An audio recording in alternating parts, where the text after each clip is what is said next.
Olá, Dani. Tudo bem? Tudo bem? E você? Tudo certo. Deixa eu Então, ajeitar aqui. iniciei falando aqui, né, sobre o nosso bate-papo. Daí, para quem ainda não te conhece, eu gostaria que você se apresentasse um pouquinho. Então, sou psicóloga, moro em Curitiba. Eu trabalho com o método ADI-TIP, que se chama abordagem direta do inconsciente. Tenho formação em logoterapia, em terapia cognitivo-comportamental e faço mestrado. Eu estudo a alma humana. Então, é isso. Estou aqui para ajudá-los, para nós trazermos reflexões, não é, Dani? Acho que esse é o nosso objetivo, ajudar, trazer elementos para que as pessoas possam pensar, refletir, repensar, refletir sobre a própria vida, né? Sobre os relacionamentos, os afetos, né? Para que a gente possa ter uma vida melhor daqui para frente, né? Esse é o nosso objetivo. Estamos no momento de repensar a vida, né? Repensar a vida em muitos aspectos, né? E esse da afetividade, sexualidade, ele é muito importante também, porque ele permeia a vida de todos os seres humanos, né? Não tem ser humano que não tenha afeto. Pode ter ser humano que não tenha sexualidade, mas afeto faz parte de todas as pessoas, né? E em muitos casos, os que a sexualidade faz parte da vida tem muitas dificuldades, bloqueios, distorções, né? Então, nós estamos aqui para trazer reflexão. Sim. E assim, o que eu vejo muito na clínica é justamente, né, algumas questões relacionadas essa falta da afetividade, né, ou de uma afetividade distorcida e que isso vai influenciar na sexualidade, né? Então, o que eu gostaria que você falasse um pouquinho, né, pra gente e sanasse aí a dúvida de muitas pessoas sobre a importância da afetividade e da sexualidade na saúde mental. Certo.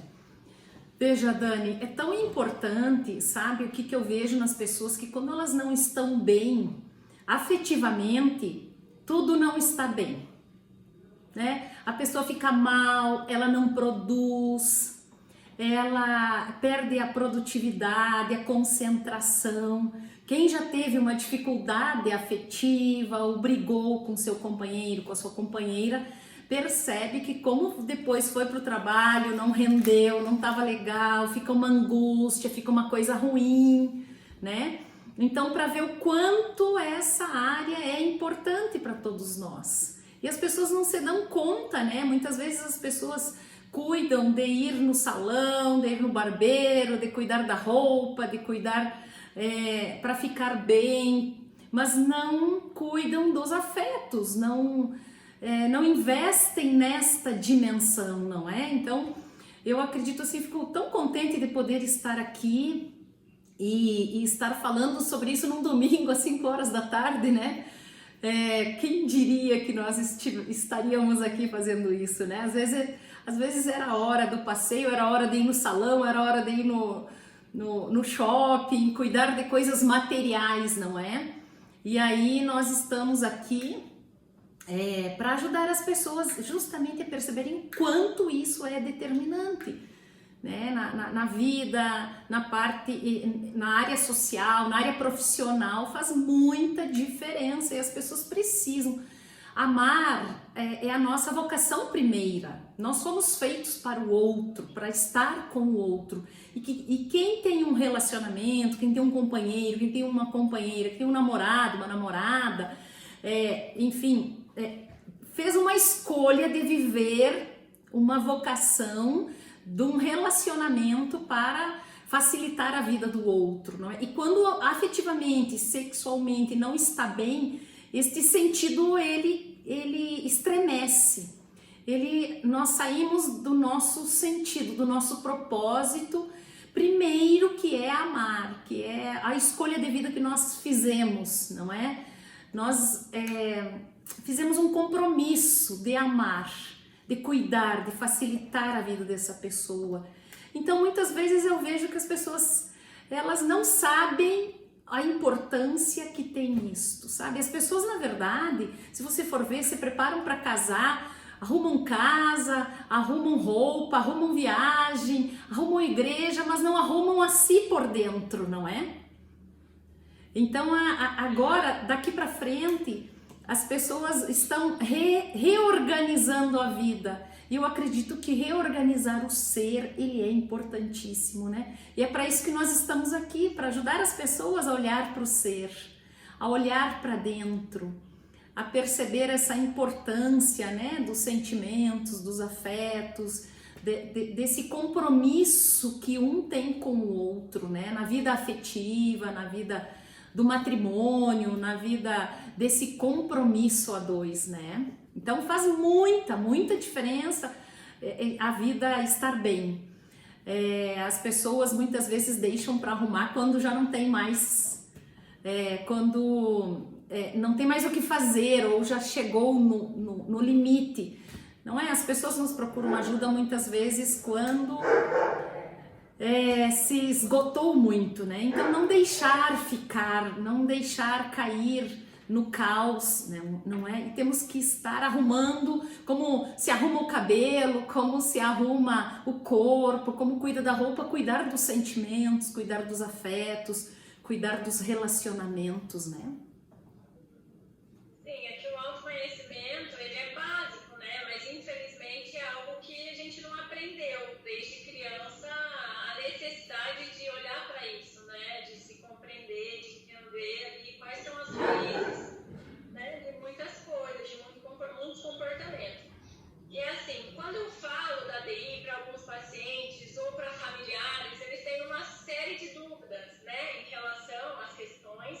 E aí eu conto do meu processo, né, Certo. do ADI e tal, que foi assim, maravilhoso, por isso que eu super indico, sou fãzaça, né, sou sua fã, já falei isso, mas assim, então eu queria que você explicasse pra gente um pouquinho quantos registros familiares eles podem interferir, né, nos nossos comportamentos relacionados à afetividade, né, à autossabotagem em relação a essas áreas, tanto a afetividade quanto a sexualidade, porque não só os registros dos nossos antepassados, mas também aquilo que a gente vai escutando durante a nossa vivência, né? O nosso ambiente. Então, acredito que a percepção que os nossos pais, avós têm em relação a essa área, o tabu que sempre foi e continua sendo ainda, né? Com mais liberdade, mas isso é muito tabu ainda falar a respeito dessas coisas. Eu vejo que a minha avó tem 89 anos e ela, eu acredito que nunca falou disso com as filhas, né? Com os filhos e assim por diante. Comigo ela ainda falou. E eu vejo que ela tem muita dificuldade, tendo dificuldade física, precisar de cuidados, de aceitar estar, né, despida na frente das filhas e tal. De mim e das minhas primas, não tanto. Mas das filhas, para ela, isso imagina falar sobre sexo, né? Falar sobre a vida sexual, ter uma educação sexual. Então, eu gostaria que você falasse um pouquinho pra gente, né, de quanto esses registros influenciam e como que a gente consegue acessar isso, identificar isso, para ficar mais claro para as pessoas. Certo. Então, assim, né, para quem não conhece, nós nesse método da abordagem direta do inconsciente, que se chama ADI-TIP, nós procuramos a causa dos problemas, não é? A raiz dos problemas. É um método criado por uma psicóloga brasileira chamada Renate Joste de Moraes. Então, através dessa técnica, nós vamos buscar a origem. E quando a gente se depara com a origem dos problemas, a gente vê essa pessoa repetindo muitas das vezes o mesmo comportamento da mãe, por exemplo. E aquilo que ela mais odiava na mãe é aquilo que ela passa a repetir, porque os nossos pais são um modelo para nós. E a criança entende como sendo, os pais são os heróis dela, então aquilo que o pai e a mãe fazem, para ela é a verdade, para ela é o referencial. E esse referencial de como a mãe trata o pai afetivamente e sexualmente, como o pai trata a mãe afetivamente e sexualmente, vai ser o modelo, vai ser a forma que a tendência, vamos dizer assim, a probabilidade de 90% de copiarmos, de repetirmos o nosso pai e a nossa mãe, Primeiro porque ficamos 9 meses, 24 horas dentro da barriga dela. Então, nós somos como um CD virgem. E essas primeiras experiências vão ficando como referenciais. Nós vamos introjetando um jeito de ser e vamos pegando o modelo dos nossos pais de agir. E muitas vezes esse modelo, ele vai fazendo uma gravação de um modelo que não é o nosso, não é a nossa originalidade. Então, nós vamos... E tem também comportamentos que são passados pelo inconsciente, como se fosse um código aí que é herdado, existe, a gente chama de MIAR, mecanismo inconsciente automático de repetição. Então, quando você vê assim, começa a olhar em volta, você está agindo parecido com a mãe, daí você vai ver a mãe age parecido com a avó age parecido com a bisavó. Então isso é um comportamento herdado, é uma ideia, um referencial distorcido que tem e que tem sobre a mulher, ou sobre o homem, ou sobre o amor, ou sobre o casamento, e que as pessoas vão repetindo esse conceito sem saber que elas estão repetindo, sabe?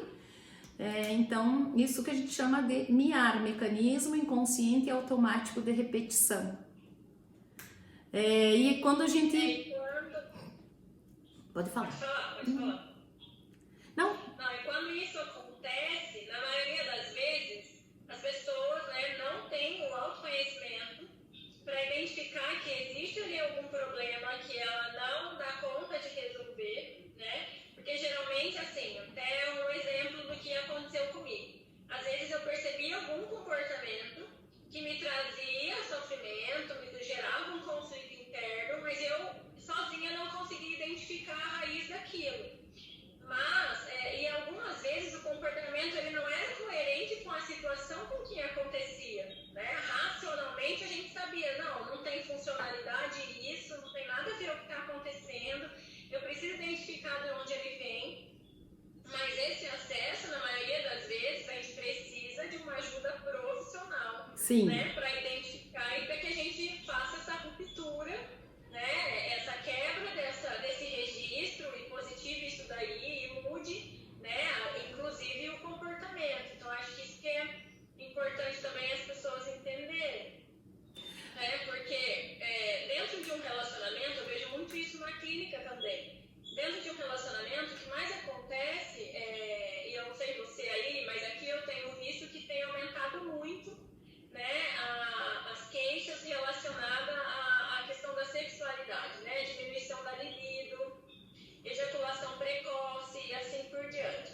E aí, na maioria das vezes, quando é o homem que vem reclamar disso, que vem com essa queixa, é sempre assim, ela não tem vontade de fazer nada, ela, né, prefere fazer as coisas da casa, ela está sempre ocupada com as coisas do trabalho. Então ele sempre entende, quando não existe esse autoconhecimento, na maioria das vezes ele entende como um processo interno dele, né, como se fosse culpa dele, como se ele não fosse desejado, como se o problema daquela questão sexual estivesse literalmente relacionado a alguma coisa que ele faz ou que ele deixa de fazer, né? Em alguns momentos pode ser que seja mesmo, mas na maioria das vezes não, né? E a falta do diálogo, de entender que existe ali alguma coisa, que às vezes o casal precisa buscar uma ajuda profissional para identificar isso daí, né? É importante.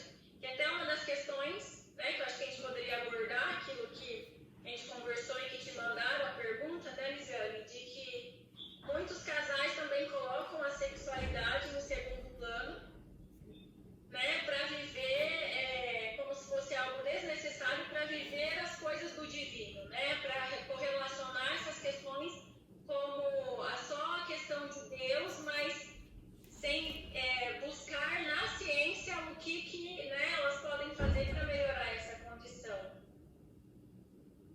Certo, você colocou várias questões aí, né? Eu fui anotando aqui, então é o seguinte.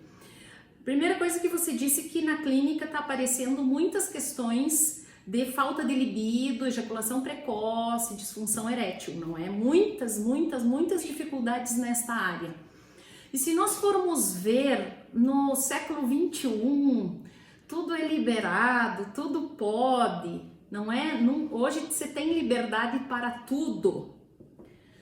As pessoas escolhem tudo, tudo pode ser escolhido, não é? E totalmente contrário do que eram os nossos avós. Antes lá tinha uma repressão sexual, você começou falando que não se conversa sobre isso, o tabu que tem em volta da sexualidade, não é? Não deveria se ter esse problema, não é? As pessoas não precisariam ter, já deveriam estar livres. Hoje os problemas deveriam ser outro, não é? Então, mas por que tem isso? Por que tem tanta dificuldade nesta área, né?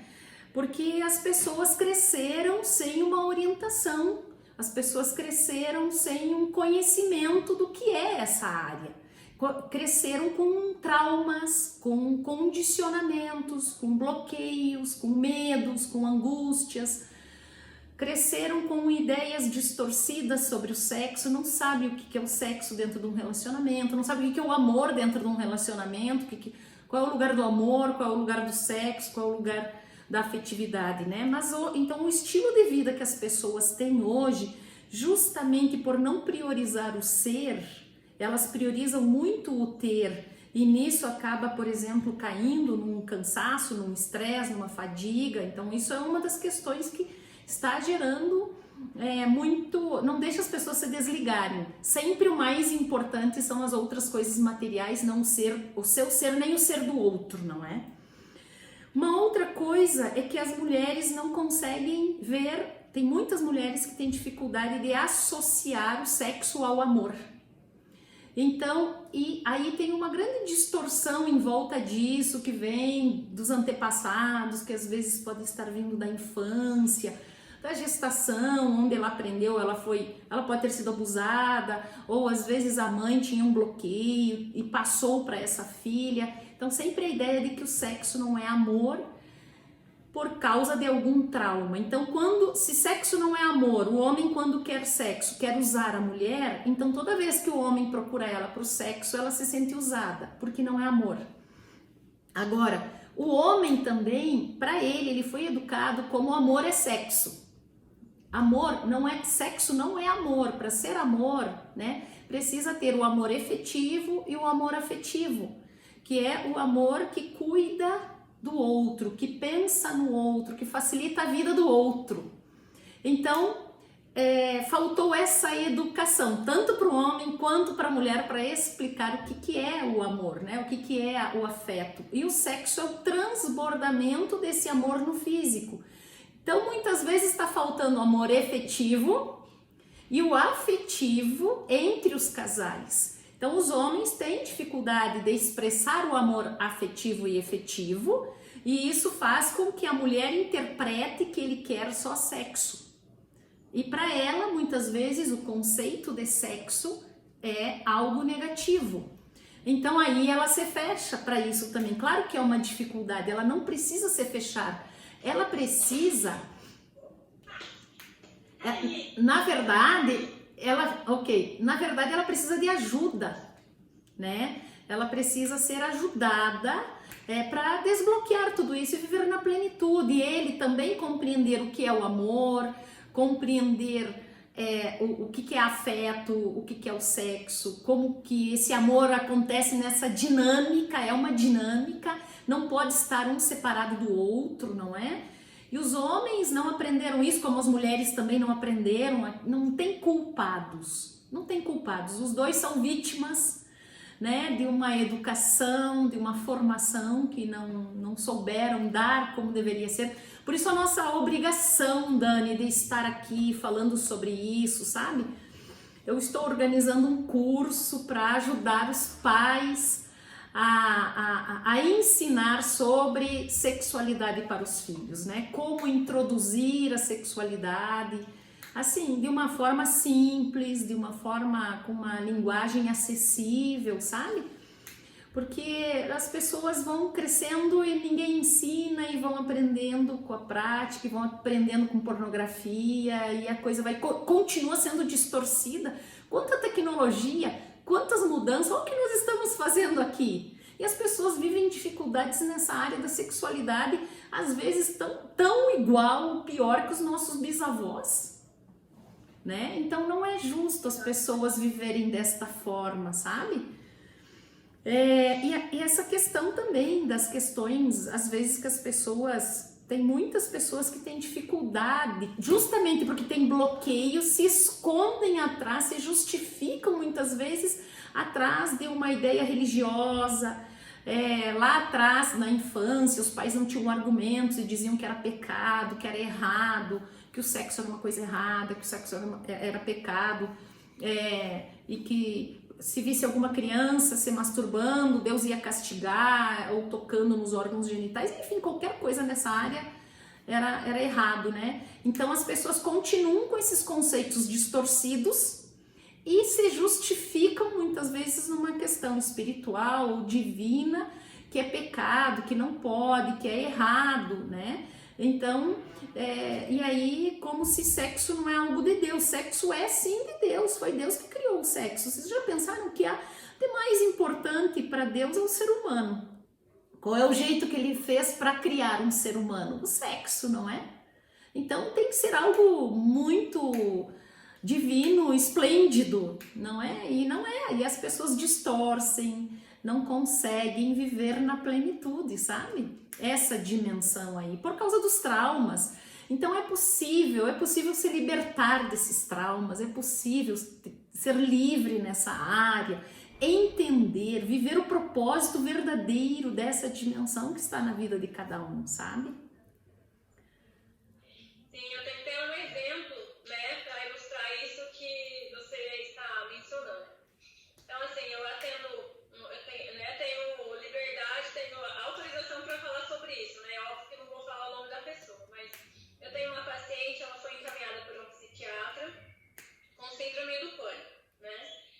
E aí ela chegou até mim e ela disse o seguinte, na primeira sessão, ela falou, olha, eu não tive coragem de falar para o psiquiatra que eu sei o motivo da minha crise de pânico, né? Eu já sei que virou uma síndrome porque eu tenho essa crise com frequência, os sintomas com frequência, mas eu tive vergonha de conversar com ele sobre isso, mas eu sei que eu preciso conversar com você. E aí ela foi, né, dizendo o que estava acontecendo. Então ela estava até então casada há 5 meses, e aí ela falou, o motivo de eu estar desse jeito é porque eu não consigo ter relação sexual com meu marido. Eu casei virgem, fiz o que a igreja chama de namoro santo e tal. Ele aceitou e pra mim foi ótimo. Eu amo meu marido, eu não sei por que isso acontece, mas eu entro em pânico, eu tenho crise de choro, eu tenho ânsia de vômito, o meu corpo treme, eu fico toda gelada, né, e assim por diante. E aí eu já, né, me deu um estalo, eu falei, pode ser que ela tenha sido abusada e não lembro, não vou abordar isso agora, né, vamos deixar o processo da terapia correr e vamos ver se ela identifica isso, enfim. E aí ela mencionou que todas as outras vezes que ela se relacionou com outras pessoas, que ela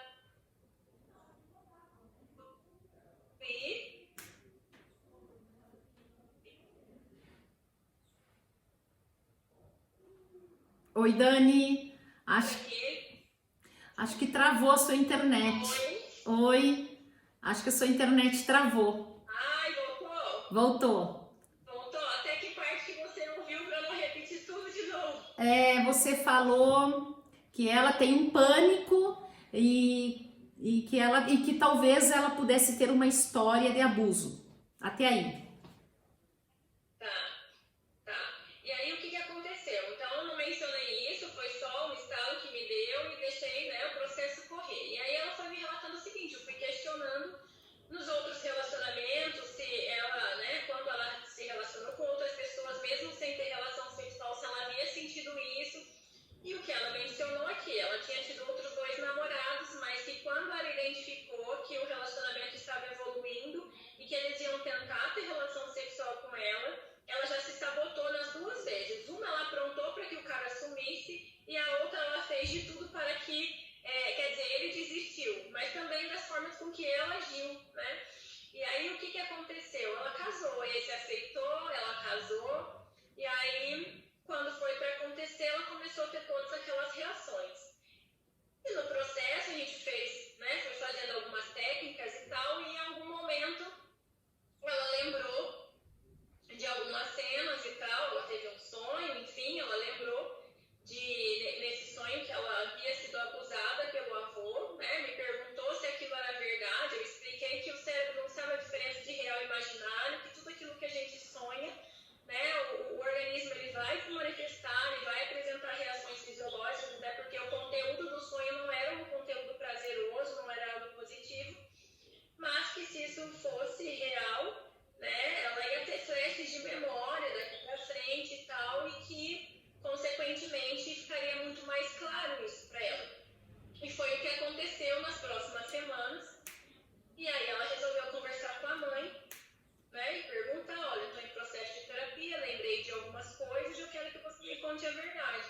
E aí a mãe contou que, de fato, quando ela tinha 5 anos de idade, ela e a avó saíram e deixaram ela com o avô, e quando voltaram, ele estava abusando dela.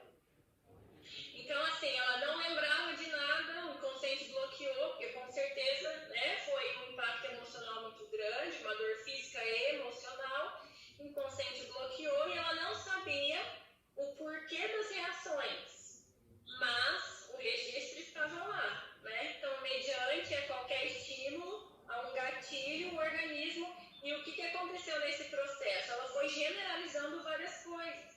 Porque, primeiro, ela associou que se ele encostasse nela, ela ficava daquele jeito.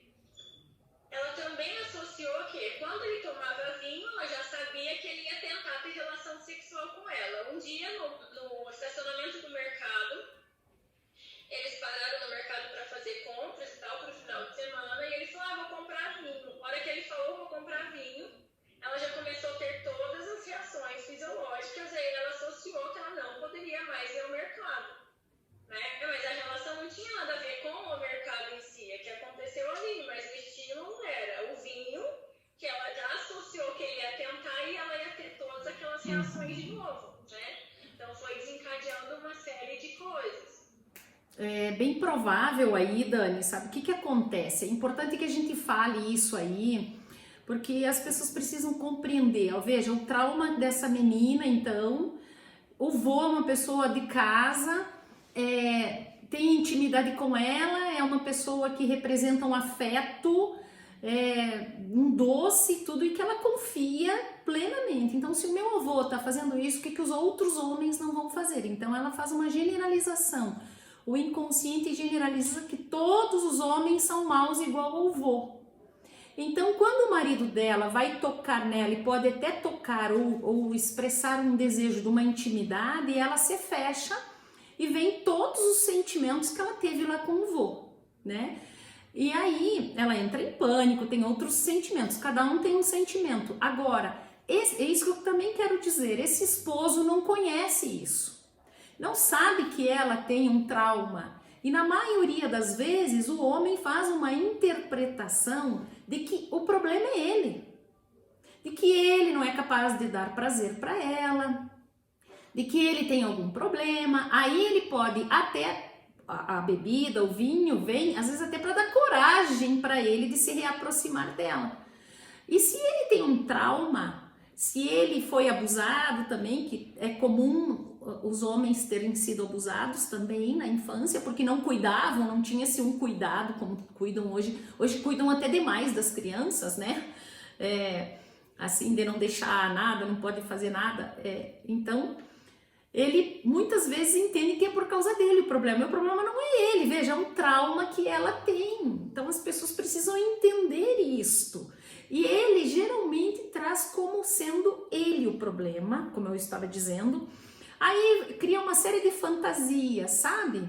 Em vez do casal sentar e conversar, o que está acontecendo, o que você sente, mas isso não é normal, é alguma coisa que eu estou fazendo, como que eu estou fazendo, até que vai se chegar a um consenso de que ela tem uma dificuldade, que é um bloqueio, ela tem medo, enfim. É muito importante esse diálogo entre os casais, sabe? E aí, muitas vezes, o que acontece numa situação dessas? O homem, ele acha que ele tem problema E aí uma das formas dele resolver o problema, não quero dizer que sejam todos os homens, acontece de buscar uma outra mulher, às vezes não é para trair, não é para amar outra mulher, não é para ter nada com outra mulher, é para saber se ele tem algum problema ou não. Aí cria outro problema.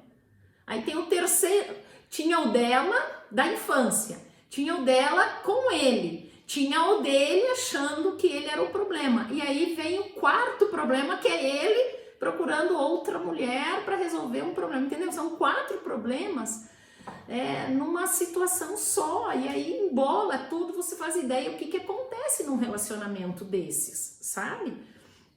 Sim, e o que é importante frisar é que o homem, ele se autoafirma, né? Ele aprendeu isso desde pequeno, né? Ele se autoafirma através da sexualidade, da virilidade dele, do posicionamento social que ele tem, do trabalho que ele tem, da função que ele tem, do status social que ele tem, né? E assim, algumas mulheres também, mas na maioria das vezes, o sexo em si, para o homem, ele tem uma conotação de, claro, tem a questão afetiva, mas ele tem uma conotação de alívio. O homem está estressado, ele está irritado, ele está preocupado, ele está ansioso, ele quer ter relação sexual, né? A mulher, quando ela está assim, o que ela menos quer é ter relação, né? Ela quer conversar. A mulher, ela é da fala, ela não é do comportamento em si, da pegada e tudo mais. Então, isso é importante ficar claro também, né, Lisiane? Porque cada um tem que entender os dois mundos, né? Sim. Porque senão, literalmente, é essa sensação. Então, se eu não sou bom para essa, ou se eu não sou boa para esse, então eu vou me autoafirmar de outra forma. Então... E aí, causa que você descreveu. Exato, e daí é o que vem, não é toda a dificuldade da formação e da informação, porque eu vejo isso, né? Os homens, na verdade, eles são formados desde criança. A importância que se dá ao órgão genital dele, o menino estão dando risada, estão dizendo, olha o pingolim dele, olha isso, e fazem, vamos ver como que é o teu xixi, se é alto, se é longe, fazem competição de outras coisas, inclusive lá na infância, tudo em torno que ele é homem conforme a expressão do pênis dele, não é? Conforme o tamanho, conforme a potência, sei lá, outras coisas que ficam medindo aí, né? Então, vai criando uma paranoia, uma inverdade que ele é homem em função do pênis dele. Se ele tem um pênis, tá ótimo, não precisa mais nada. E o que as mulheres querem? As mulheres querem conversar, as mulheres querem afeto, a mulher quer desabafar, a mulher quer contar, a mulher quer falar. E como eu tenho falado muito, e tem uns vídeos inclusive lá no YouTube, que é importante as pessoas procurarem, daí que eu explico muito isso lá, que o homem, na verdade, ele não consegue expressar afeto, porque lá na infância bloquearam. O menino vai chorar, o menino cai, se machuca, mandam ele ficar quieto, porque o homem não chora. Aí ele cresce que não pode expressar afeto, não pode demonstrar nenhum sentimento, caso o que a mulher mais quer é afeto. O que a mulher mais quer é sentimento. E ele só sabe usar o pênis dele, não é? Então, isso traz uma dificuldade muito grande, os casais se desconectam, se desencontram, sabe? Aí a mulher critica ele porque não se sente amada como ela gostaria de ser amada, aí ele fica com vergonha, se fecha, não dá amor afetivo para ela, não é? Aí vira um caos, ela se sente sozinha e aí os dois se separam, se dividem. Eu tenho tudo isso explicado lá nos vídeos no YouTube, né?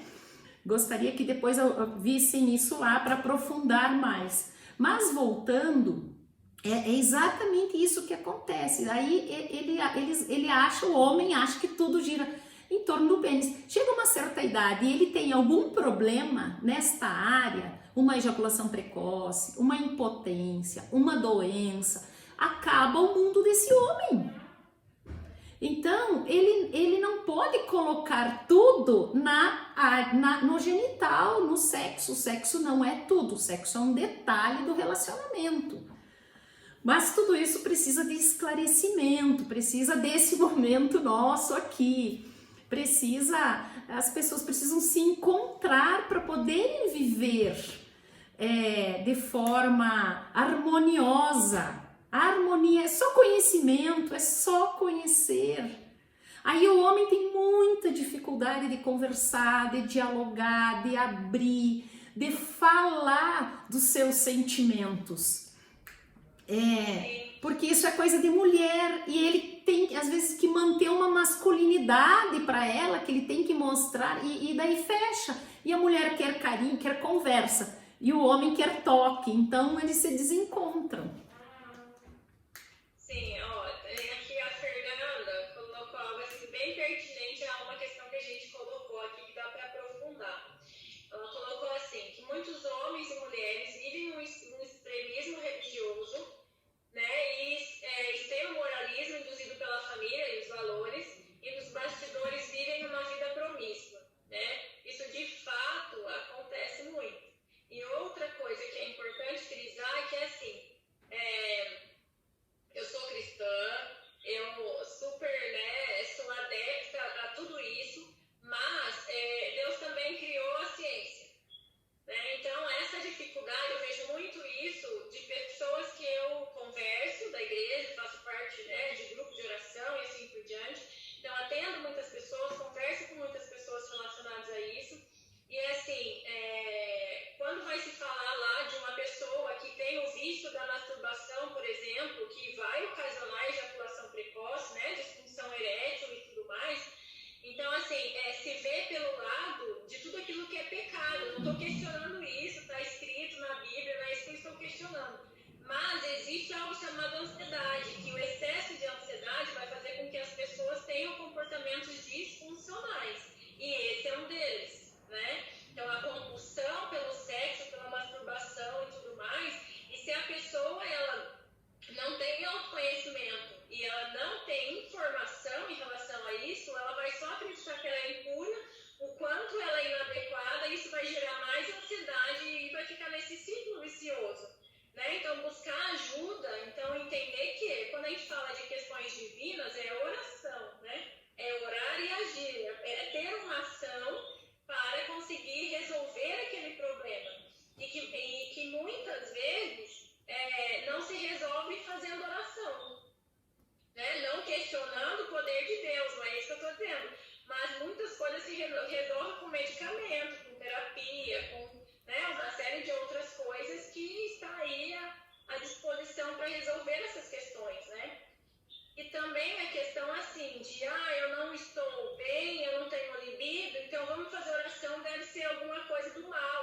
Pode até ser que seja, mas existe algo chamado hormônio, né? Existe algo chamado hormônio. Exato. Uhum. Quando a serotonina está muito baixa, né? Não só a serotonina, outros neurotransmissores, uma das coisas que mais afeta é a libido, né? Porque uma das funções da serotonina é controlar o apetite alimentar e sexual.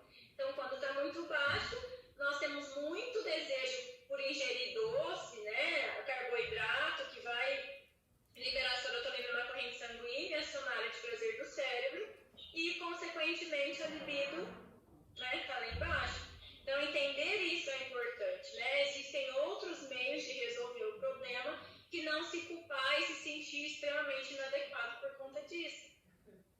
É verdade, eu tenho falado mesmo, não é assim, que as pessoas precisam buscar o conhecimento, entendimento, porque depois nesse entendimento Deus também age, não é? Então primeiro acho que as pessoas têm que sair, às vezes é comodidade, né? Justamente a pessoa que às vezes não quer resolver, que fica só nessa questão espiritual. Também não estou desmerecendo, mas às vezes são questões graves que as pessoas têm e que os médicos, os psicólogos, os técnicos estão aí para resolver, para ajudar, não é? São pessoas também iluminadas por Deus, e que o caminho é esse. Às vezes as pessoas querem um milagre, querem só milagre, mas o milagre também acontece buscando ajuda, conversando. Não se pode ficar assim, né, nessa dimensão aí, sabe? E é isso que nós estamos fazendo aqui, não é? Eu insisto nisso, não é, Dani? Assim, que esse é o nosso objetivo, é ajudar as pessoas a pensar, a refletir, a quebrar o tabu. Eu acredito que as minhas falas, as nossas falas aqui está gerando diálogo entre as pessoas, sabe? Olha, já é a desculpa para conversar. Olha, eu vi uma live e nessa live falaram isso. Aproveite a desculpa da live para você começar a dialogar sobre isso, sobre aquilo que não tá legal, sobre aquilo que você não gosta, sobre aquilo que te incomoda, sobre aquilo que não tá legal no teu relacionamento, sobre uma angústia que você tem, que você nunca contou para ninguém. Busque ajuda, tem solução, tudo tem solução. As questões afetivas, as questões sexuais têm solução, não segure, não guarde, busque ajuda, vá no lugar certo, vá na pessoa certa, onde você está, claro, tem que ser alguém que você confie. Então, precisamos buscar ajuda, Deus ilumina as pessoas, ilumina o seu caminho. Talvez possa estar te iluminando agora, não é? Deus também age assim. A nossa fala pode ser uma luz também divina para as pessoas que estão aqui conosco, não é? E depois essa live vai ficar gravada, você pode fazê-la circular para ajudar as pessoas. Nós temos que criar diálogo nessa área. Temos que abrir como algo natural. A afetividade, a sexualidade é algo divino. É algo da natureza humana, foi feito por Deus, é Deus que criou. Então nós temos que viver de uma forma plena, de uma forma sadia, de encontrar a plenitude nesta dimensão. Sim, com certeza. E aí, assim, aqui também, ó, acho que o Lucas, Dr. Lucas, neurologista, está dizendo aqui, para ilustrar isso que você acabou de dizer, né, que precisa de um tratamento para abrir a cabeça das pessoas para deixar Deus agir. Exatamente isso, né? É autoconhecimento, é unir autoconhecimento com atitude, né? De buscar ajuda de uma forma com que consiga resolver aquela demanda, né? E sabe que as questões dos homens, assim, ó, a maioria das questões de ejaculação precoce, de impotência, a maioria é problema emocional, é problema psicológico, sabe? Às vezes, nós começamos falando muito do inconsciente, né? Lembrei agora de uma situação assim, eu não sei se eu já falei aqui ou numa outra live, mas assim, aparece muito, por exemplo, uma ejaculação precoce, tem algo no inconsciente que faz com que ele tenha que ser rápido. Então, existe o que é a ejaculação precoce, né? É a rapidez, não consegue segurar o tempo. E um exemplo, isso não quer dizer que seja em todas as situações a mesma coisa, eu só quero ilustrar como uma questão emocional pode interferir nisso. Então esse rapaz me procurou por causa de ejaculação precoce, e aí ele havia entendido no útero materno da mãe dele, a mãe tinha muita dor na relação sexual e claro que não dói, não é para doer, isso já era um problema da cabeça da mãe. Então ela sentia dor porque ela se fechava, ela não queria a relação, enrijecia e sentia dor. Mas também era uma dor emocional, era uma dor de um trauma que ela teve. E essa criança, esse menino, entendeu que machuca, que sexo machuca. E ele cresceu com isso dentro dele. E claro que ele daí, para não machucar a esposa, tem que ser rápido. Entende? Então é algo assim motivado por um problema do inconsciente. Isso é um exemplo, não estou dizendo que todos os homens com ejaculação precoce têm isso, só estou dizendo que, né, às vezes é outro registro, outra interpretação que ele fez que bloqueia ele naquele momento. Às vezes ele tem medo tem medo de não dar prazer para ela, por exemplo. Tem um medo, uma preocupação com alguma coisa, então ele evita a frustração. Então aí ele acaba tendo a ejaculação antecipadamente para não se frustrar. entende? Então antes é melhor ele ter um problema, inconscientemente, é melhor ele ter um problema do que ele não dar prazer para ela, entendeu? Mas isso é na cabeça dele. Às vezes ele tem uma preocupação que o pênis dele é pequeno. Então, para ele, ele não sofre com o impacto de entender que o pênis é pequeno, ele ejaculante. É tudo coisa da cabeça, assim, ó, 90% das situações é emocional, né? Aí tem outros problemas, a pornografia tá trazendo muita disfunção erétil, né? E aí, por aí vai, os problemas emocionais, aproveitei para colocar aqui, né, que o homem sempre na dificuldade falando um pouco da dificuldade do homem, né? Sim, eu lembrei também de a gente até conversou a respeito, depois se você lembrar, você dá o exemplo, mas assim, a questão da dificuldade da ereção também, né? Eu atendi uma pessoa, eles estavam, um casal, na verdade, eles estavam tentando ter filhos já há 5 anos, não conseguiam engravidar e tal, e aí ela decidiu fazer inseminação e todo aquele processo, tem horário e tem, né, que medir a temperatura e toda aquela pressão e tudo mais, e a hora que chegava na hora H, ele não conseguia, né? Até então, disse que, né, segundo a paciente, eles brincavam uma sessão, era uma potência total. Chegava na hora, que tinha hora marcada e tal, ele falou, por que eu faço isso? Olha o quanto dinheiro, meu Deus, eu não tenho mais de onde tirar dinheiro, o que acontece comigo, né? Então, talvez, assim, que a gente foi trabalhando foi justamente em quais outros momentos ele se sentiu testado, né? Isso não foi só com um paciente, né?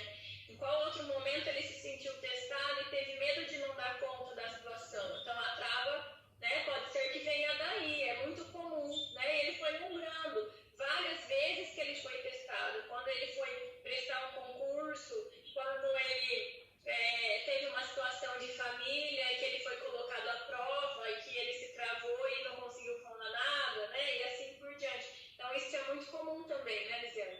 Muito, muito, assim, uma pressão que a pessoa se faz que tem que acertar sempre, né? E não, é normal errar. Errar não, é normal falhar. É muito normal, porque o organismo aí tem uma série de interferências no organismo. Inclusive, uma coisa que nós temos que deixar muito claro, eu falei, né, que a maioria das questões são emocionais, mas é importante mesmo, como o Dr. Lucas comentou ali, tem que buscar exames, tem que fazer uma bateria de exames hormonais, né? Eu acredito que, primeiro de tudo, sempre indico isso para as pessoas, nós temos que descartar todos os exames clínicos. Depois que está tudo checado, já fez todos os exames, procurou o médico e ele foi liberado que fisiologicamente, biologicamente não tem nada, aí nós vamos tratar a questão daí emocional, né? Do lado emocional. Então, acho que essa informação tem que deixar, né? Porque às vezes a gente pode estar negligenciando um tumor, pode estar negligenciando uma outra doença, não é? Que está interferindo, às vezes uma doença até circulatória, problema de circulação, que pode interferir, né? É o que eu sempre faço aqui, eu encaminho, né? Eu tenho ali algumas opções de urologista, pergunto, faz quanto tempo que você não vai? E aí, nunca fui. Então, não, pra gente dar continuidade, eu preciso que você vá pra gente voltar a abordar esse assunto, né? Porque senão, você fica também, às vezes, se for fisiológico, você fica criando um problema onde ele não existe, né, na pessoa. É a mesma coisa da criança que chega com nossa, fugiu a palavra agora. Que faz xixi na cama, enurese noturna. E aí, assim, já aconteceu de eu pegar caso, era questão fisiológica, e a mãe batia o pé que não, que a criança tinha um problema e assim por diante, né? E aí depois foi ver que ela tinha um encurtamento do esfíncter. Então, são coisas que precisam ser tratadas, cada um com a sua especialidade, né? Exato. Dani, tem uma pergunta ali que eu acho que é importante deixar, assim, porque eu gostaria só de trazer reflexão para as mulheres. Porque tem uma pessoa fazendo uma pergunta sobre quando os homens têm prazer só com sexo anal, né? Então, assim, ó, no consultório, as mulheres, tô falando de casais heterossexuais, né? As mulheres sempre reclamam disso, sabe? Eu nunca vi uma mulher gostar de fazer sexo anal. E elas muitas vezes se sentem muito angustiadas, tem uma angústia grande, porque elas não têm nenhum prazer. Aliás, a mulher que tem prazer e que gostar, ok, não tem problema. Eu tô falando para as que não gostam. Eu estou falando para as que não têm voz para falar, para as que fazem obrigadas e com medo de que o marido saia de casa e traia e vá buscar esse tipo de sexo numa outra mulher, né? Então, o ânus não foi feito, o ânus da mulher não foi feito para fazer sexo, né? Ali é um lugar para outra coisa. Inclusive, eu depois vou deixar na live embaixo aqui um link de uma palestra de uma médica que explica sobre as dificuldades disso, né? Os problemas, as consequências. Então, assim, precisa conversar. Eu vejo como um grande problema do homem que quer ter sexo anal. É uma fantasia. E por que tem essa fantasia?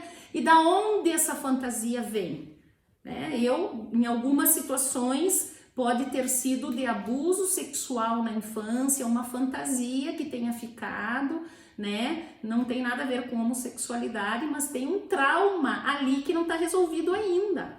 E que nessa fantasia ele acostumou, ele viciou nessa ideia do prazer através do ânus, né? Então, assim, eu vejo muitas mulheres angustiadas, sofrendo por isso. Eu gostaria, assim, de ajudá-las a conversar sobre isso, a dialogar sobre isso e a buscar ajuda, porque isso não é normal, não é para viver uma angústia.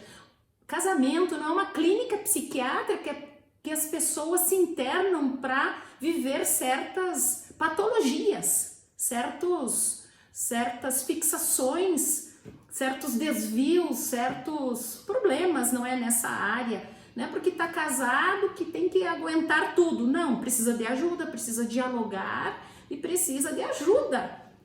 Não é? Eu não quero criar confusão, só quero trazer reflexão, é só isso, tá? Dani, nosso tempo está chegando ao final aí.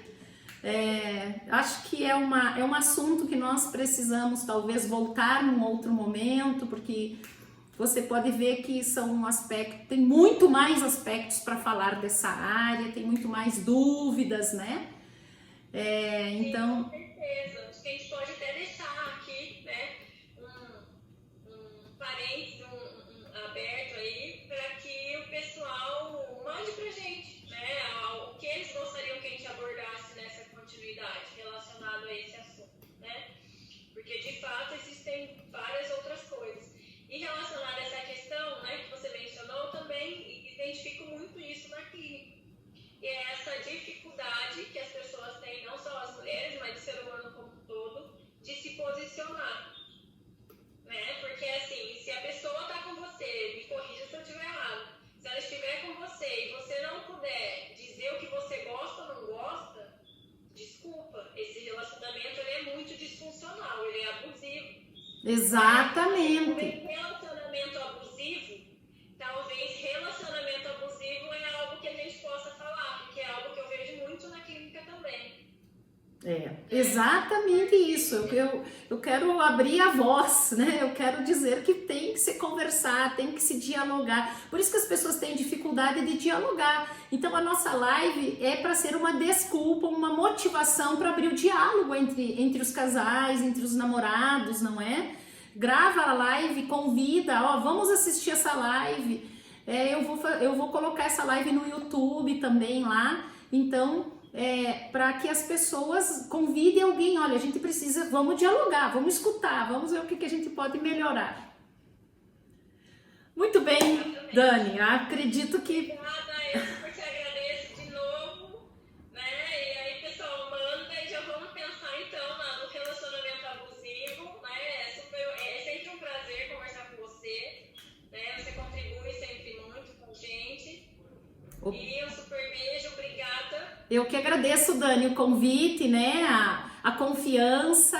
É muito bom mesmo também dialogar com você e gostaria de deixar um convite para as pessoas se inscreverem no meu canal do YouTube, verem todo o material que tem lá sobre pornografia, sobre afetividade, sexualidade, traição. Tem muitos outros assuntos lá, então que vocês podem aprofundar lá. E vamos voltar, né, Dani? Para contribuir mais ainda, né? Com certeza. Gente, vai lá que eu já assisti todos, são ótimos. Obrigada, um beijo!